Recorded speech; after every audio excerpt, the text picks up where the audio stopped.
오늘은 마태복음 19장 네 번째 시간으로 모든 것을 다 지켰다라고 말한 부자 법관이 근심하게 된 이유라는 제목으로 하나님의 말씀, 주신 말씀 함께 묵상하는 시간 갖도록 하겠습니다. 예수를 만나야 구원이 시작이 됩니다. 그래서 네 번째 시간이고요. 부자 법관이 비로소 그전에는 하나님 안에서 평안을 누리고 신앙생활 잘 하는 것처럼 스스로 생각했는데 비로소 예수님 만나고 근심하게 되었다라는 것입니다. 16절 어떤 사람이 주께 와서 이르되 선생님이여 내가 무슨 선한 일을 하여야 영생을 얻으리까 라고 그렇게 말합니다. 예수께서 이르시되 어찌하여 선한 일을 내게 묻느냐 선한 이는 오직 한 분이시니라 내가 생명에 들어가려면 계명들을 지켜라. 18절 이르되 어느 계명입니까? 라고 묻죠. 예수님께서 대답하십니다. 살인하지 말라고 하셨다. 간음하지 말라고 하셨다. 도둑질하지 말라고 하셨다. 어떤 이유로든지 거짓 증거하지 말라고 하셨다. 그리고 내 부모를 공경하라고 하셨다. 라고 말씀할 때마다 이 어떤 사람, 예수님 앞에 스스로 찾아온 이 어떤 사람이 네, 저 살인하지 않았습니다.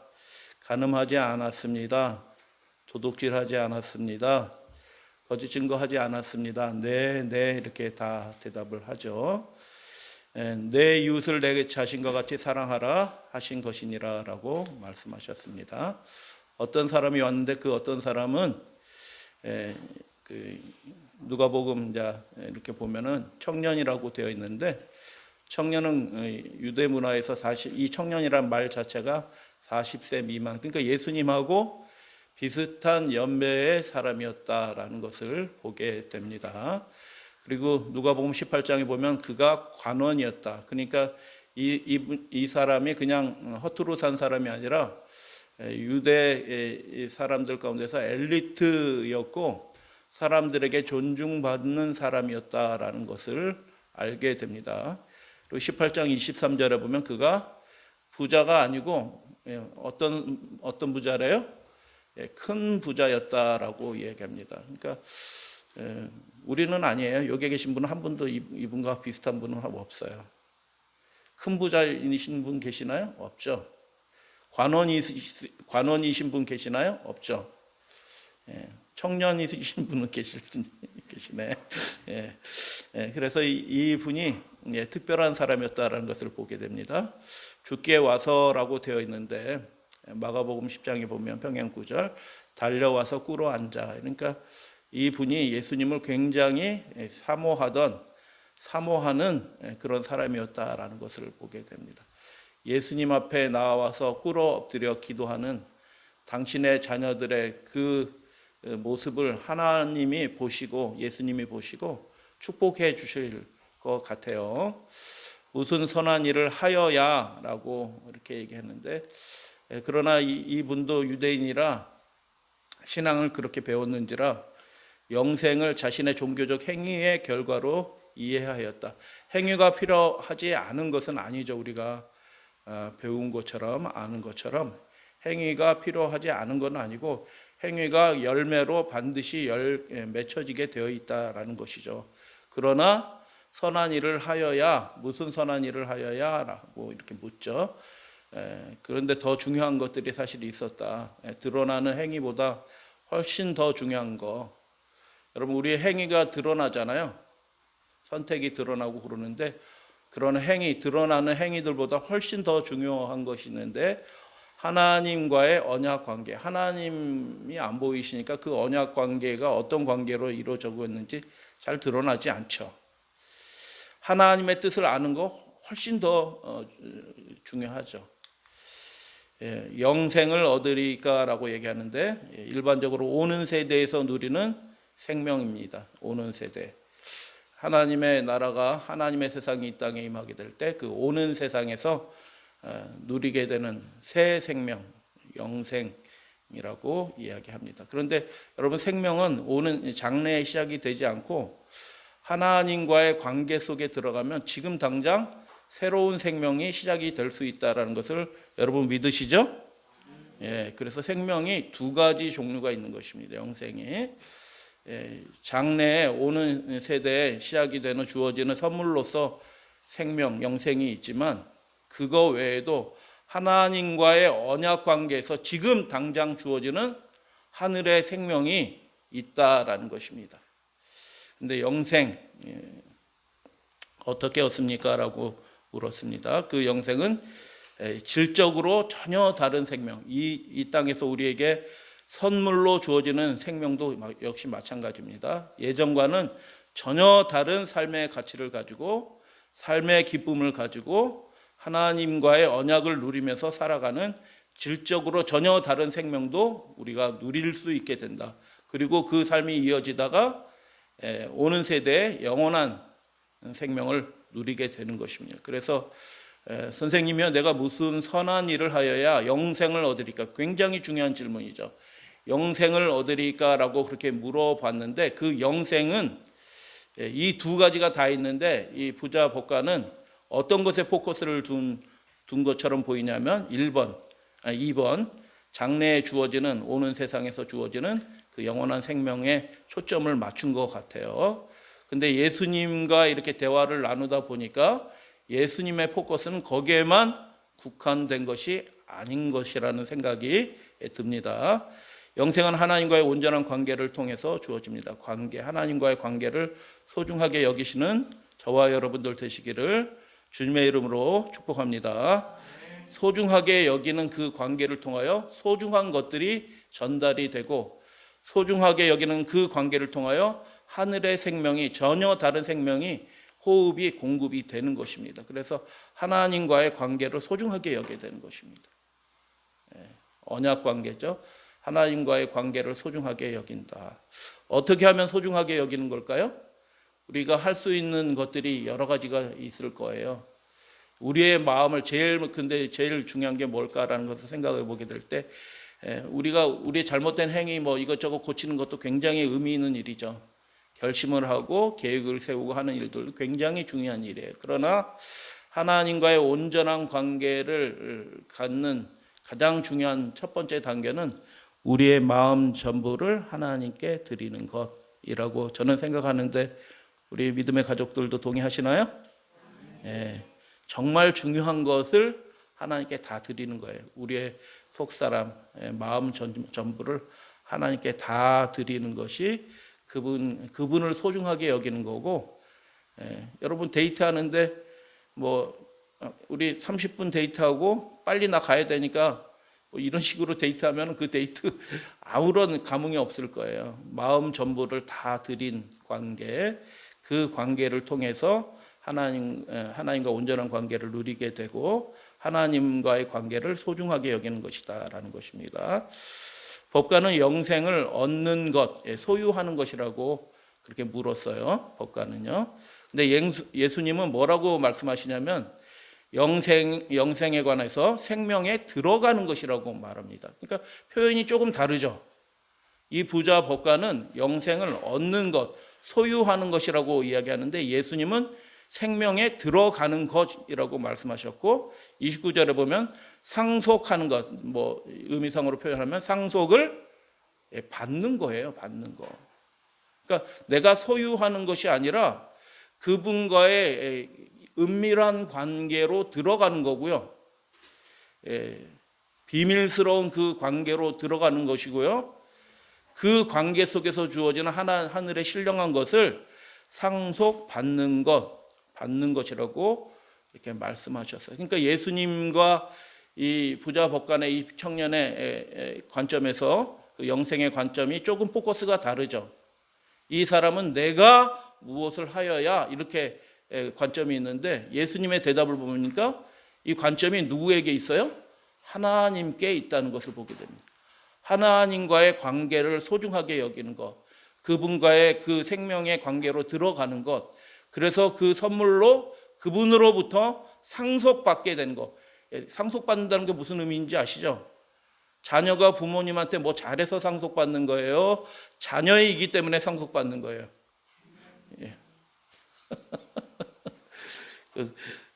우리 믿음의 관계도 역시 마찬가지입니다.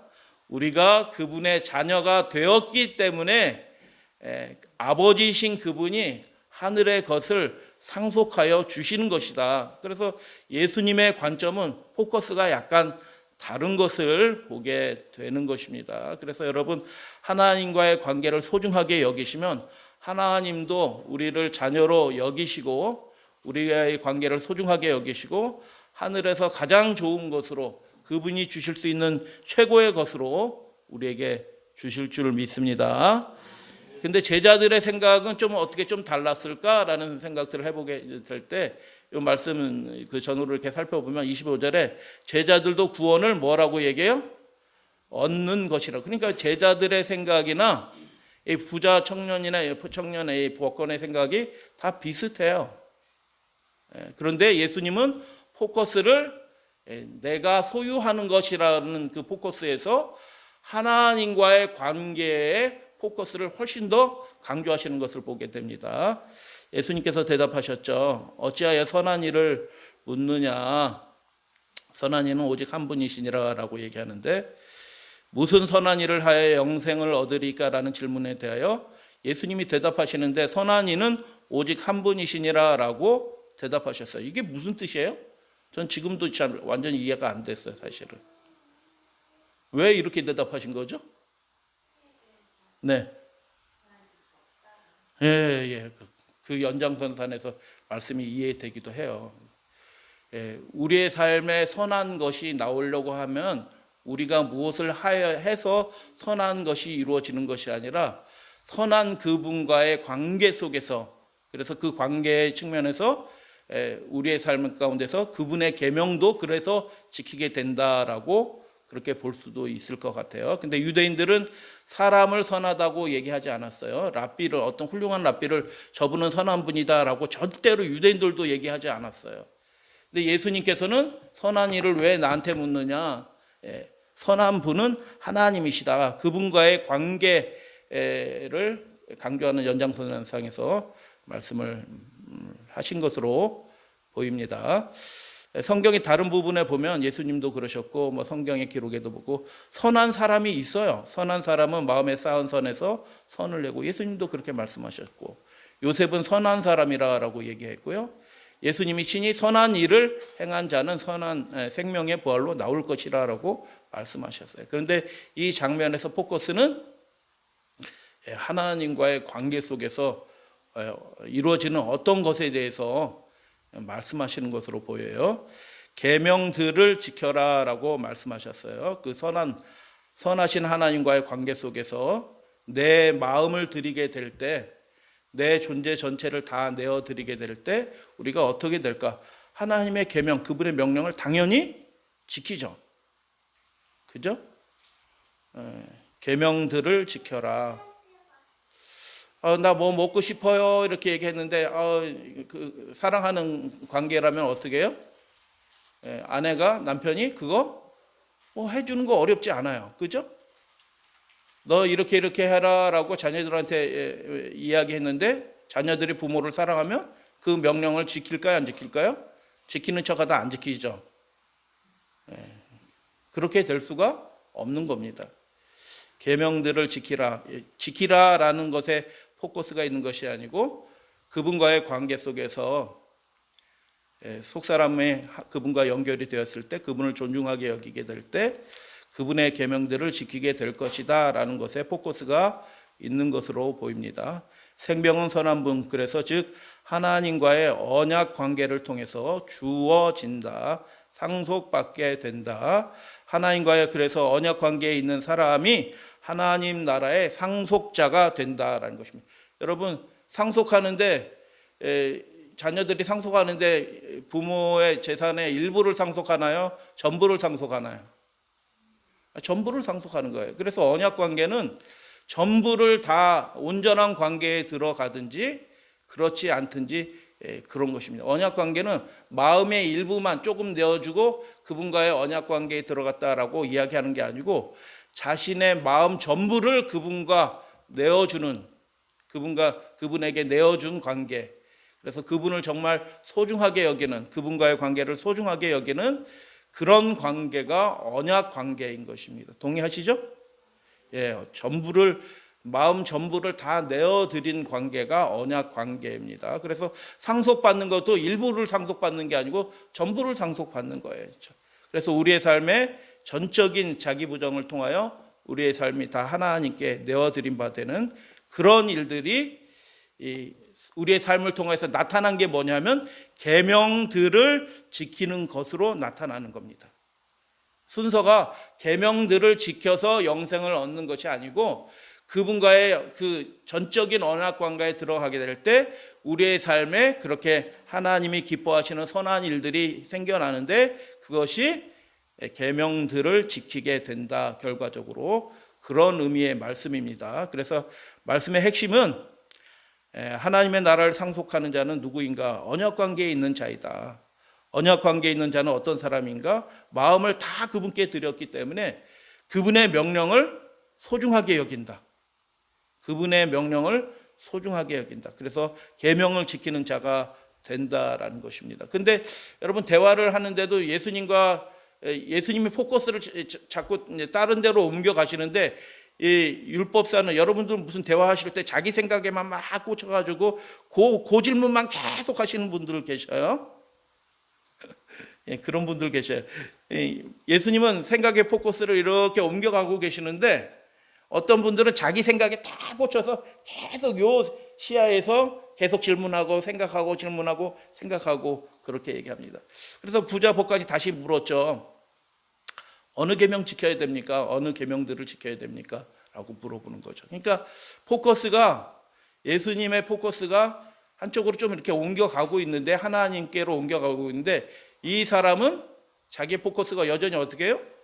그래? 계명들? 그럼 내가 뭘 지켜야 되지? 무엇을 해야 되지? 이 포커스에 여전히 남아있는 거예요. 그래서 예수님께서 대답을 하시죠. 우리 믿음의 가족들이 마태복음 19장, 마가복음 10장, 누가복음 18장 이렇게 나오는 이 말씀을 다 알아. 이거 저 초등학교 때도 들었고 중학교 때도 들었고 모르는 사람이 하나도 없어요. 근데 이 말씀을 자세히 읽어보신 분은 또 없었을 거라고 저는 생각이 들어요. 예수님이 왜 이렇게 대답하셨을까? 살인하지 말라. 10계명 얘기했죠. 계명들이 많이 있지만 가장 중요한 계명, 하나님과의 관계에서 제일 중요한 계명들은 아예 말씀하지 않으셨어요. 그건 기본이에요, 기본. 하나님과의 관계 속에 나 외 다른 신들을 내게 있게 맡기는 이게 기본이죠, 기본. 기본입니다. 안식일을 기억하여 거룩히 지키라. 기본이죠, 기본. 그런데 사람과의 관계 속에서 살인하지 말라, 간음하지 말라, 도둑질하지 말라, 거짓 증언하지 말라, 내 부모를 공경하라. 요약해서 10번째 계명이 아니에요. 이게 내 이웃을 내 자신과 같이 사랑하라 하신 것이니라 라고 그렇게 얘기했는데 이게 말씀을 읽다 보니까 10계명을 예수님 10계명 순서대로 모르시나? 10계명을 직접 써서 주신 분이 누구셔요? 예수님이셔요. 우리 초등학생들도 그 한번 이렇게 외우면 다 아는 10계명을 예수님은 왜 순서를 바꿔서 이렇게 하셨을까요?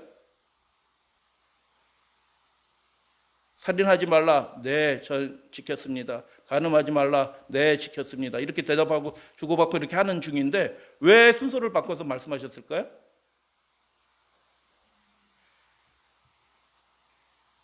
한 번도 궁금해진 적이 없으시네?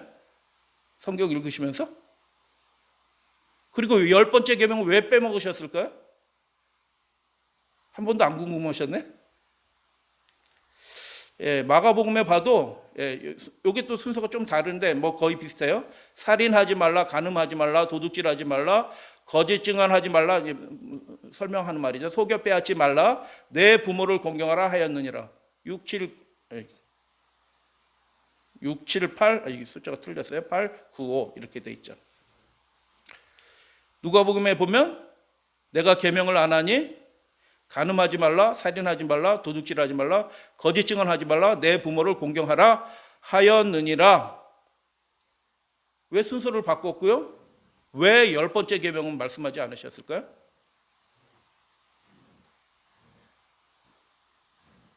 첫 번째 왜 순서를 바꿔서 말씀하셨어요?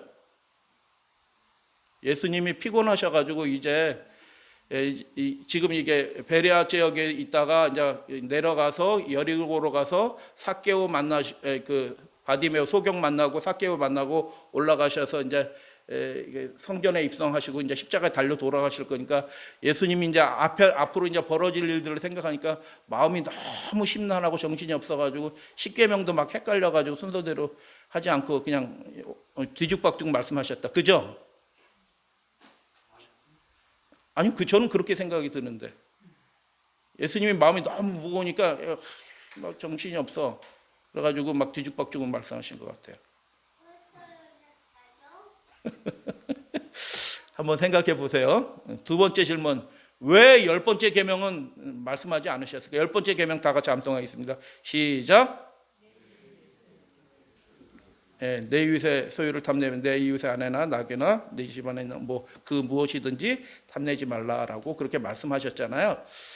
예수님은 이 예수님 앞에 꿇어 엎드려 영생에 관하여 묻는 이 진실한 법관이니까 판단하는 사람이니까 성경도 잘하는 사람이에요.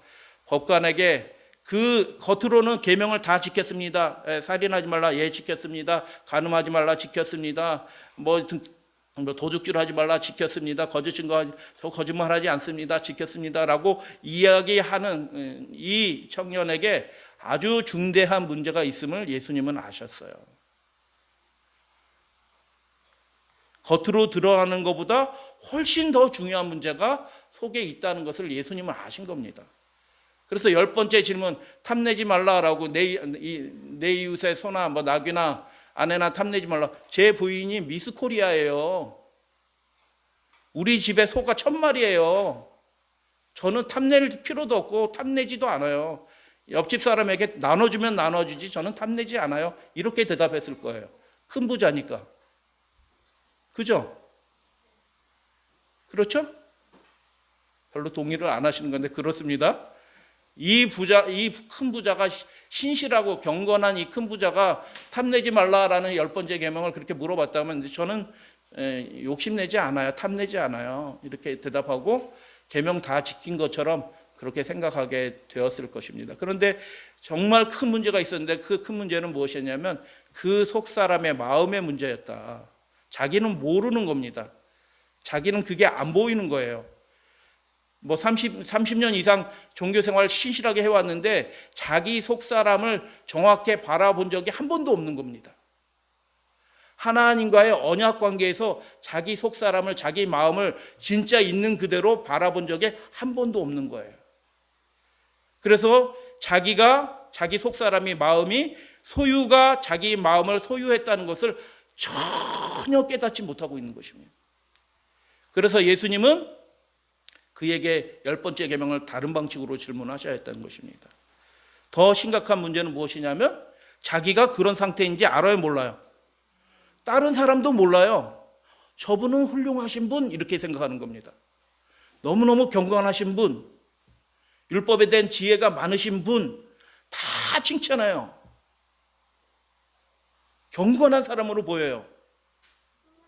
그런데 자기 자신도 자기의 속사람을, 자기의 마음을 하나님과의 그 온전한 그 관계 속에서 자기 마음을 살펴봤어요? 안 살펴봤어요? 못 살펴봤죠. 그래서 이렇게 얘기하니까 10번째 계명 빼고 그 5가지 계명을 딱 얘기하니까 뭐라고 얘기해요? 다 같이 한번 읽어볼게요. 그 청년이 시작.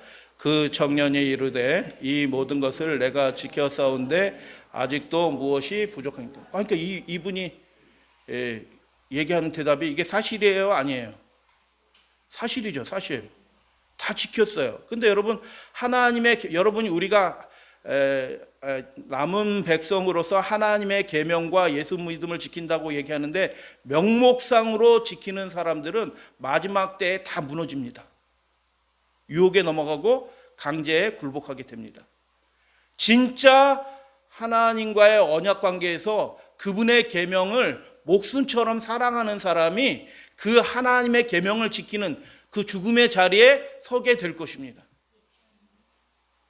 이 청년은 그 명목상에 그 보이는 그대로 하나님의 율법을 지켜왔어요. 그것도 훌륭한 거예요. 좋은 거예요. 그러나 정말 중요한 것은 무엇이냐면 그 속사람이 마음이 하나님께 온전히 다 드려져서 하나님이 원하시는 그 모든 뜻이 그에게 다 이루어지는 그 상태가 되는 것을 한 번도 소원하지도 않았고요. 그렇게 기도해 본 적도 없는 것입니다. 그래서 뭐라고 대답하냐면 이 모든 것을 10계명, 계명 중에서 가장 중요한 계명, 이 모든 것을 내가 다 지켜 싸운데 아직도 무엇이 부족합니까? 라고 그렇게 물어보는 겁니다. 그래서 예수님은 계명을 다 지켰다라고 얘기하는 그에게 10번째 계명을 다른 방식으로 말씀하셔야 했습니다.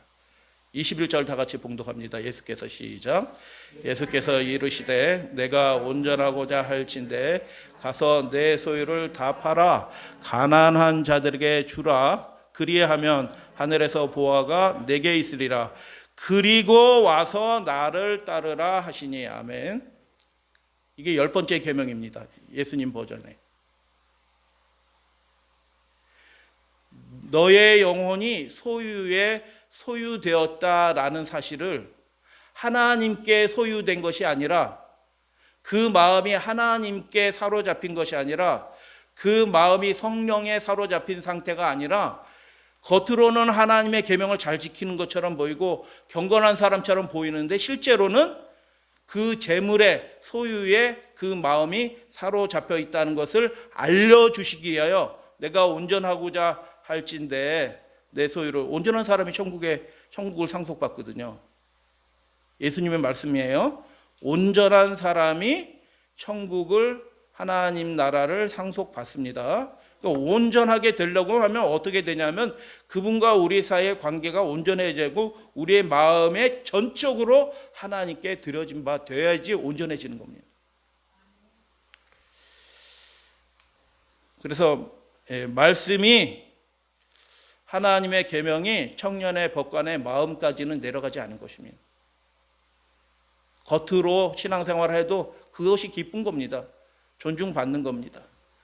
그러나 언약 관계는 그런 것이 아니라 몇몇 행위를 잘 반드시 하는 것이 아니라 우리의 마음 전부를 하나님께 다 내어드리는 것. 그 상태가 언약 관계인 것입니다. 아직도 무엇이 부족합니까? 라고 얘기했는데 무엇을 행하여 영생을 소유한다고 생각하였기 때문에 10계명의 조항들을 지켰으니 내가 행해야 될 또 다른 것이 있나? 뭐 이런 생각이 드는 것입니다. 그러나 예수님께서는 모든 것을 지켰던 것처럼 보였지만 가장 중요한 부분에서 그 사람의 부족함이 부족하다는 것을 아시는 예수님이 하나님이 그를 소유한 것이 아니라 소유가 너를 소유하고 있다라는 것을 알려주시기 위해서 그렇게 말씀하신 것이죠. 그래서 하나님의 계명을 지킨다는 게 도대체 뭔가, 내 이웃을 사랑한다는 것이 도대체 그 계명이 무엇을 의미하는 것인가를 그 영적인 차원에서 그의 삶에서 실질적인 그 속사람의 차원에서 알려주시기 위하여 온전하게 되는 방법을 알려주셨는데, 분명하게 알려주셨는데, 내가 온전하고자 할진대 가서 내 소유를 다 팔아 가난한 자들에게 주라. 하나님과의 언약 관계 속에서는 오는 세상에 그 생명을 누리려고 하면 지금 이 땅에 잠깐 하나님께서 주신 것들이 뭐 선물이니까 다 내어드릴 수 있는 그런 자유로운 상태가 되는 것입니다. 동의하시면 아멘? 야, 이게 보통 일이 아니거든요.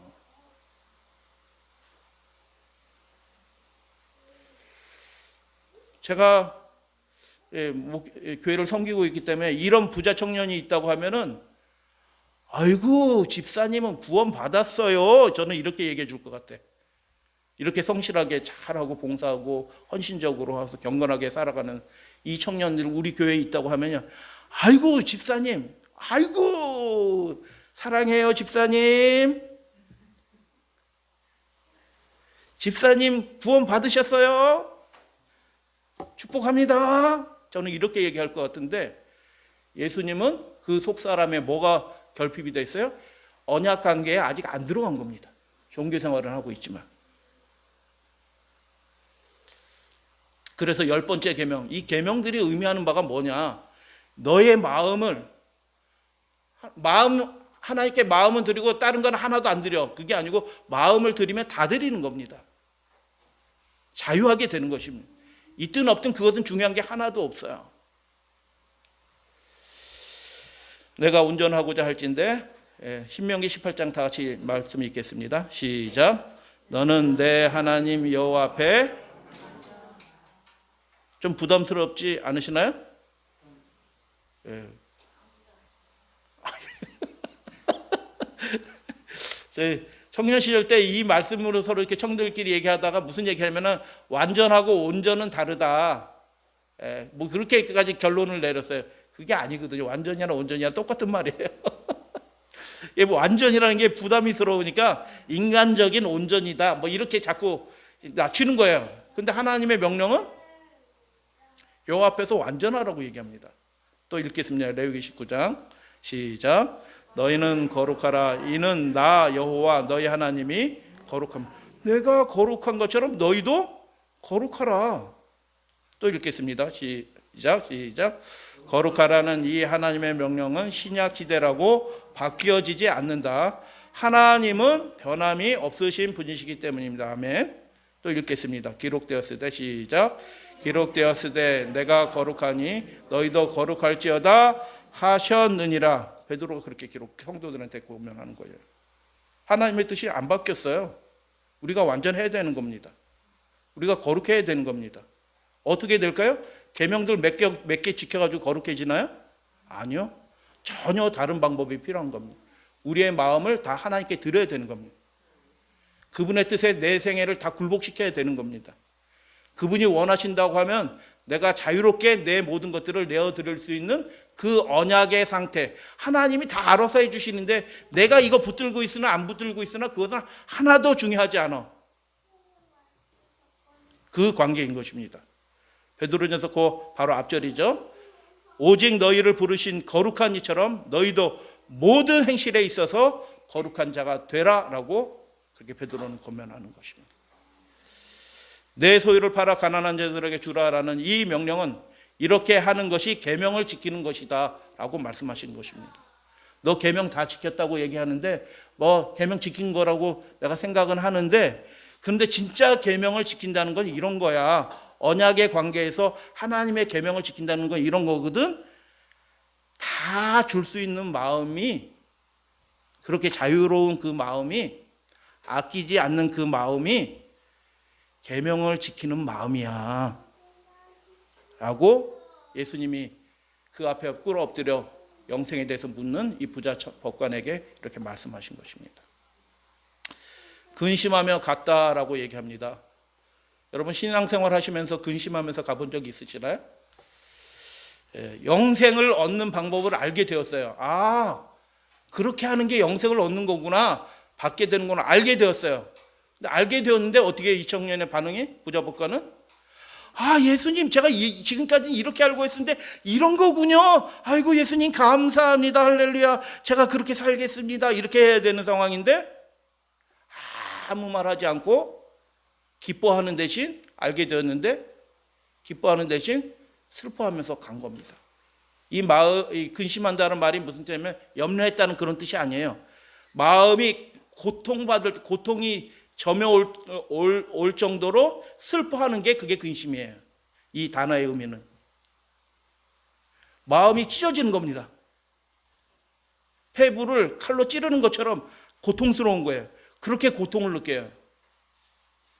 여러분, 그러니까 이분은 하나님을 추구하는 분이에요? 추구하지 않는 분이에요? 추구하는 분이에요. 추구하지 않는 분은 이런 말씀 예수님이 100번 해줘도 아 그래요? 아무 생각이 없어, 감각이. 근데 그러나 그나마 이 부자 법관은 어떻게 해요? 그 마음이 어떻게 해요? 아직 살아있어요. 그래서 예수님이 이 말씀하실 때 빛이, 성령의 능력을 통해서 그 마음속에 어두운 곳에 빛이 확 비치면서 내가 하나도 준비되어 있지 않구나라는 것을 번뜩 깨달은 것입니다. 그러니까 고통스러워진 것입니다. 영생은 생활의 염려와 그것을 완전히 포기하는 고통이 동반됩니다. 그래서 이거면 인간의 힘으로 어떻게 이게 될까? 이 상태를 어떻게 극복하고 그 언약관계, 온전한 언약관계에 들어갈까? 인간의 힘으로 될까요? 근데 된 사람이 있어요. 된 사람이. 이 마태복음 이 뒷부분에 보면 이제 여리고로 들어가고 소경 만나고 하는 장면인데, 그때 만난 누가복음 19장에 보면은 세리장 삭개오를 만나요. 이 다음 장면에서 만나는 또 한 사람은 이게 된 거예요. 이 부자 법관이 안 된 그것이 이 세리장 삭개오는 되는 거예요. 고통 없이 그 일이 이루어지려면 모든 재산을 다 포기한 세리장 삭개오처럼 예수님에 대한, 이 설명은 예전에 한번 드렸어요. 왜 세리장 삭개오가 그렇게 감사로 충만하게 되었는지 그 설명은 다 드렸기 때문에 설명 안 드리고, 예수님에 대한 감사, 나 같은 사람의 집에 예수님이 다시 터닝백해서 내 집에 다시 들어오다니, 죄인의 집에 들어오네 수군거리는데 사람들이 야 저놈 봐라, 저 세리집에 들어가네, 저게 무슨 선지자라고, 저게 무슨 그리스도라고 막 욕하는 욕지거리를 들으면서 예수님이 자기 집에 들어오는 그 모습을 보면서 세리장 삭개오는 내가 무엇이건데, 내가 무엇인데 예수님 저렇게 좋으신 분이 나를 위해서 그런 욕을 얻어 드시냐. 그러니까 무한한 감사가, 이미 올라가다가 여리고로 예루살렘으로 올라가는 길 올라가다가 뽕나무에서 보고 다시 터닝백에서 그 집으로 돌아온 거거든요. 그러니까 이 삭개오가 그 10년 가운데 뭐가 넘쳐요? 감사가 넘치는 겁니다. 그러니까 이 부자 법관은 마음이 고통스럽고, 내가 어떻게 해야 되나, 해야 되냐 말아야 되냐 막 고통스러운데, 하나님이 나를 얼마나 사랑하셨는지를 알게 되니까, 나를 위해서 얼마나 큰 희생을 하셨는지를 알게 되니까 그 일들이 너무나 쉽게 이루어지는 것입니다. 그 상태가 언약 관계에 들어간 상태인 것입니다. 10계명에서 출애굽기 10계명에서 언약 계명 10계명을 주시는 과정도 그렇잖아요. 이미 그 앞에서 홍해를 건너시고 열재앙 내리시고 홍해를 건너 구원하신 그 은혜에 대한 감사로 언약에 들어가는 거예요. 내 마음을 다 드리고 그분의 계명을 다 지키는 것입니다. 먹고 입고 먹고 마시고 하는 모든 것들을 다 하나님이 책임져 주셔요.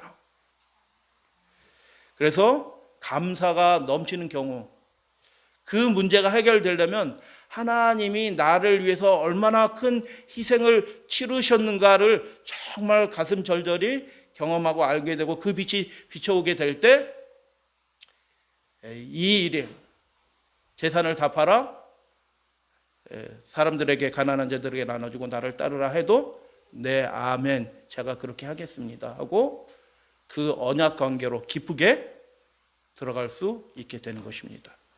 제자들은 즉시로 그렇게 했습니다. 하나님의 그 능력과 영광을 보니까 즉시로 그렇게 했습니다. 재물이 많았다. 여러분 등기부 등본으로 된 이름으로 되어 있는 땅이 있으시나요? 좀 축복합니다. 없어요? 네. 없으셔? 여러분 이름으로 등기부 등본으로 된 집 좀 있으시나요? 없어요? 근데 이분은 큰 부자라고 했어요. 그러니까 땅이 많고 집도 많고 가축도 많고 종들도 많고 식구도 많고 종들도 많고, 여기에만 나오는 용어예요. 재물이라는 이 용어는 많아요. 많았으면 이게 어떻게 해요? 감사할 제목이에요? 근심할 제목이에요? 감사. 하나님이 나를 이렇게 해주셨으니 앞으로도 나를 이렇게 돌봐주실 수 있어 라고 생각을 해야 되는데, 자기의 마음을 자기가 다 붙들고 있으니까, 그 재물이, 그 소유가 자기의 마음을 붙들고 사로잡고 있으니까 그 축복조차도 어떻게 해요? 하나님이 주신 축복인데 그 축복이 근심거리가 되는 것입니다. 영생을 얻는다고 즉 소유한다라고 생각한 그는 실상 재물에 소유된 상태였다. 노예 상태였다. 매여 있는 상태였다. 자유하지 않다. 언약 관계에 들어갔냐? 아직 언약 관계에 못 들어왔다. 그는 하나님의 계명을 지킨다고 생각했고 영생을 가졌다고 생각했습니다. 그는 좋은 사람이에요. 신앙적으로. 그러나 그는 예수의 말씀을 듣고 비로소 자신의 참된 그 속사람의 상태를 깨닫게 된, 내가 매여 있는 상태구나, 노예 상태구나라는 것을 처음으로 깨닫게 된 것입니다. 영생은 아직 시작되지 않은 겁니다. 이 땅에서 누리는 하나님 나라의 그 신령한 호흡과 축복을 그거 아직 누리고 있지 못하는 거예요. 종교 생활만 하고 있는 것입니다. 다 같이 한번 읽어볼까요? 예수를 시작. 예수를 만나기 전에는 근심하지 않았는데 예수를 만난 후에야 비로소 근심하게 되었다. 훨씬 유리한 입장에 서게 되었다. 어쨌든 아멘. 예수님 앞에 나온 거 잘한 거예요? 못한 거예요? 너무너무 잘한 거죠. 예전보다 훨씬 더 유리한 입장에 서게 되었어요. 왜요? 지금 자기에게 있는 정말 중요한 문제가 뭔지 이제 비로소 깨닫게 된 것입니다. 5가지 명령하는데 살짝 읽고 마치겠습니다. 가서, 현재 명령입니다. 아직 온전하지 못하니까 가서 너 해야 될 일이 있다. 팔아라. 왜 파냐?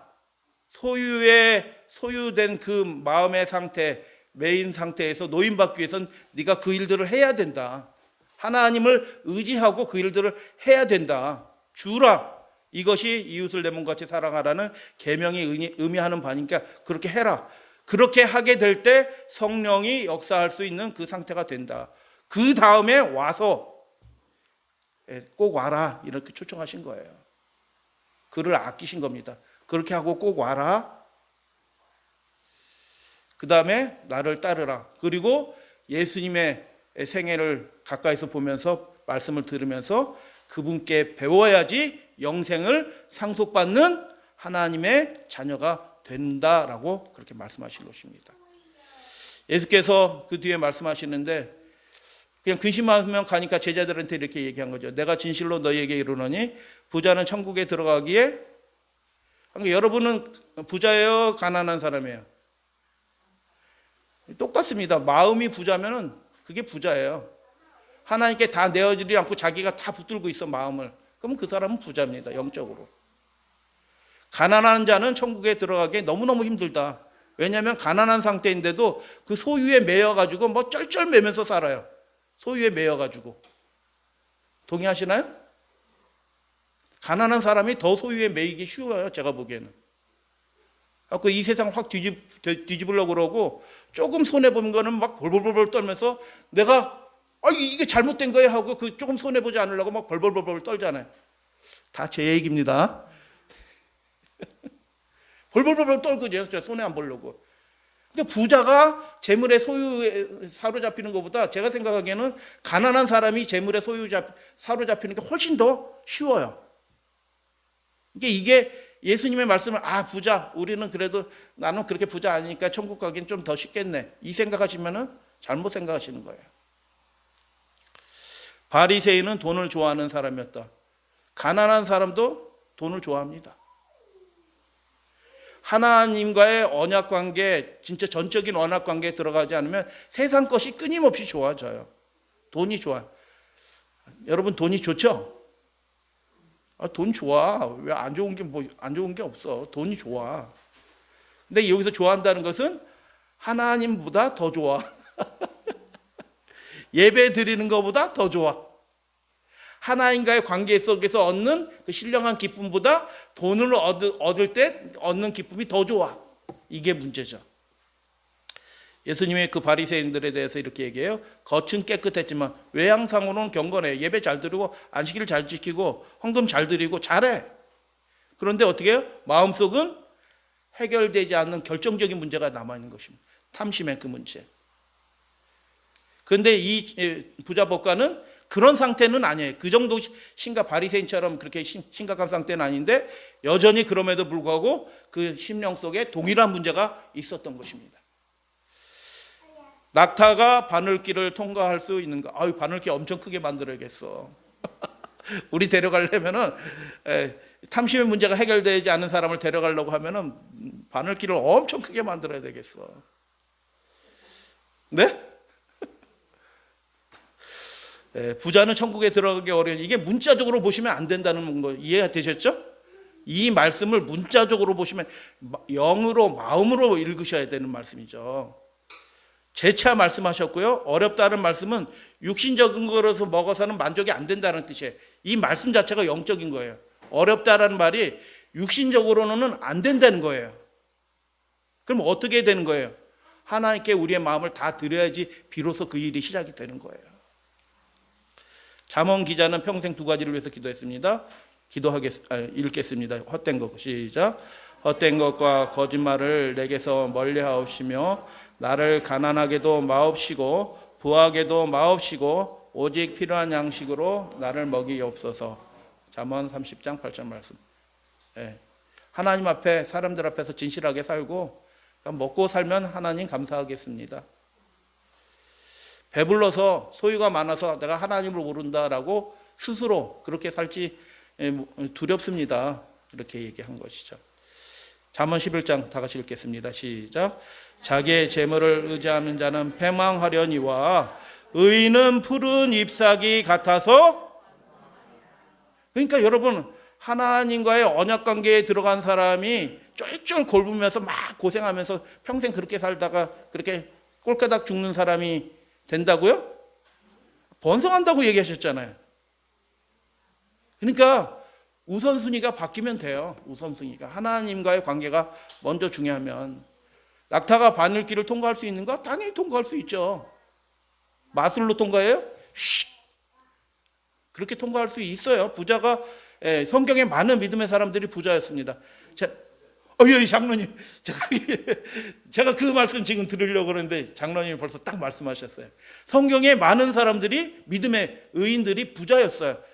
왜 부자였냐면 하나님과의 언약 관계를 소중하게 하니까 하나님이 그의 삶을 붙들어 주신 거예요. 그러니까 소유도 많아지는 경우들이 굉장히 많아요. 이게 공식은 아니지만 그렇다는 거예요. 방주를 지었어요. 어마어마하게 큰 방주예요. 제가 계산해 보니까 200억 들어요. 200억. 노아 부자입니다. 그 방주 그 제도대로 나무 사가지고 뭐 하고 더 인건비 들고 이렇게 하니까 제가 예전에 한번 계산해 봤거든요. 200억 들더라고요. 120년 동안 먹고 사는 비용 빼고 그 방주만 짓는데 200억 들어요. 근데 하나님 사업을 위해서 200억을 드린 겁니다. 물론 혼자 다 한 건 아니지만 가족들, 친척들이 함께 무도살을 한 거지만 아브라함 318명의 길리운 연습한 자들을 데리고 조카 롯을 구해요. 318명 먹이는데 돈 들어요, 안 들어요? 그 외에도 또 많이 있어요. 그러니까 한 1,500명 정도 있는 겁니다. 1,500명 정도 회사 1,500명 정도 되는 중견 기업을 가진 사람이 아브라함이에요. 부자예요. 최초로 거부로 불린 이삭 부자예요. 그 아들 이삭도 거부라고 얘기합니다. 부자예요. 그러니까 형한테 선물 주는데 그 선물 제가 세봤거든요. 그 금액을 딱 계산하니까 형한테 선물 딱 주는데 이번 추석 선물 때 이제 친척 만나면 선물 얼마짜리 해가실 거예요? 근데 이 야곱은 20억 하는 겁니다. 선물로 20억. 거부입니다. 거부라고 지금 장로님 말씀하신 동방의 큰 자 욥 부자입니다. 12결이 소로 밭을 갈던 엘리사 부자입니다. 근데 하나님이 부르시니까 어떻게 해요? 그 밭 다 내버려두고 손 내버려두고 하나님의 사업에 자신을 다 드리는 거예요. 할렐루야 아멘. 12결이 소가 얼만큼 넓은지 아십니까? 여기 전체입니다. 여기 지금 의왕지구 전체 이 정도 되는 겁니다. 부자야 안 부자야? 어마어마하게 부자입니다. 엘리사. 그거 버리고 하나님의 사업을 위해서 자신을 드린 겁니다. 언약 관계에 들어간 사람들은 이렇게 자유합니다. 예수님의 무덤을 준비한 아리마대 요셉 부자입니다. 예수를 만나야 선실을 깨닫고 할렐루야 하면 영생을 얻는 길이 보이기 시작합니다. 영으로 말씀을 읽으셔야 되고 영으로 하나님의 계명을 읽기 시작해야 되는 것입니다. 예수님께로 왔습니다. 잘했어요. 교회에 오셨습니까? 잘하셨어요. 금요 예배에 참여하기로 결정하셨습니까? 잘하셨어요. 옆에 분들께 잘하셨어요. 축복해요. 네, 잘하셨어요. 그리고 가장 중요한 걸림돌을 알게 되었어요. 자기 기만 부재 해결됐어요. 우물쭈물할 시간이 없어요. 지금 예수님이 여리고로 내려가셔서 예루살렘 올라가면 이제 돌아가셔요. 끝이에요. 여러분, 이 마지막 시대 지금 벌어지는 이 일들이 이제 끝으로 가고 있다는 것을 알려주고 있어요. 우물쭈물할 시간이 없어요. 우리가 하나님의 나라를, 영생을 상속받기 위해서 이미 준비된 상태로 있어야 될 줄로 믿습니다. 헤롯이 요한을 의롭고 거룩한 사람을 알고 두려워했어요. 그를 보호했어요. 좋아요, 안 좋아요? 이 신앙심이 있는 사람이라, 헤롯 왕이. 또 그의 말을 들을 때 크게 번민하면서 찔려요. 그러면서도 어떻게 해요? 달갑게 들었어요. 그런데 전적으로 마음을 하나님께 드리지 않으니까 어떤 일이 벌어졌어요? 마귀가 그 영혼을 삼키고요, 자기가 아끼는 사람을 죽이게 되는 것입니다. 바로 6장 다음에 이 뒷부분에 헤롯이 그 요한의 목을 잘라버리잖아요. 우물쭈물하면 안 되는 겁니다. 하나님과의 언약관계에 곧바로 들어가시게 되길 바랍니다. 우리는 참된 신실함으로 내가 무엇을 하여야 구원을 받으리까 라고 예수님께 물어야 한다. 예수님은 알고 계신다. 우리는 그리스도께서 당신의 제자들이 그 넓이와 깊이와 가치를 거의 인식하지도 못하고 심지어 이해하지도 못하는 진리들을 그들에게 주셨다. 동일한 상태가, 그러니까 우리도 깨달아야 된다는 것입니다. 자신을 사랑하는 자는 율법을 범하는 자이다. 왜 자신을 사랑하는 것이 율법을 범하는 것일까요? 프랑스 혁명 로베스피에르가 뭐라고 얘기했냐면, 프랑스 그 정부 관료들이나 사람들이 루이 16세를 죽이려고 하지 않았어요. 퇴위시키면 그만이니까. 그런데 뭐라고 얘기해요? 조국이 살아야 하기 때문에 루이는 죽어야 한다라고 로베스피에르 이 사람이 선동하니까 다 넘어간 겁니다. 그래서 단두대 목이 잘려서 죽었어요. 대제사장들이 가야바가 뭐라고 얘기합니까? 한 사람이 이 백성을 온 백성을 위하여 죽어서 온 민족이 망하지 않게 되는 것이 너희에게 유익한지를 생각하지 못한다. 그렇게 하는 것입니다. 마음속에 뭐가 있어요? 자꾸 이익을 따져요. 유익한 걸 따져요. 자기에게 좋은 걸 따져요. 그 마음이 어떻게 해요? 마귀가 역사하는 마음이 되는 것입니다. 예수를 죽이게 되고요, 안 죽어도 될 왕을 잡아 죽이게 되는 그런 일들이 현실의 역사도 일어나게 되는 것입니다. 헤롯 당시에도 헤롯 자신이 그렇게 된 것입니다. 그래 헤롯의 말년은 비참해졌어요. 왜요? 스스로 마음을 하나님께 온전히 드리지 않고 어중간하게 어정쩡하게 있으니까 마귀가 역사해서 그 가정이 완전히 다 망가집니다. 비참해집니다. 그 마음속에 하나님의 우상을 간직하고 있었다. 이 세상이 그가 숭배하는 신이었다. 근데 생명이 근본되는 원칙, 진정한 사랑을 가져야 된다. 천국에 들어가기에 합당한 조건을 우리가 갖춰야 된다. 어떻게? 하나님께 우리의 마음을 들여서. 그는 자신을 사랑하고 세상 재물을 사랑함으로 하나님의 원칙과 용해되지 못했다. 그러나 우리는 준비된 상태로 그렇게 살아가시게 되길 주님의 이름으로 축복합니다.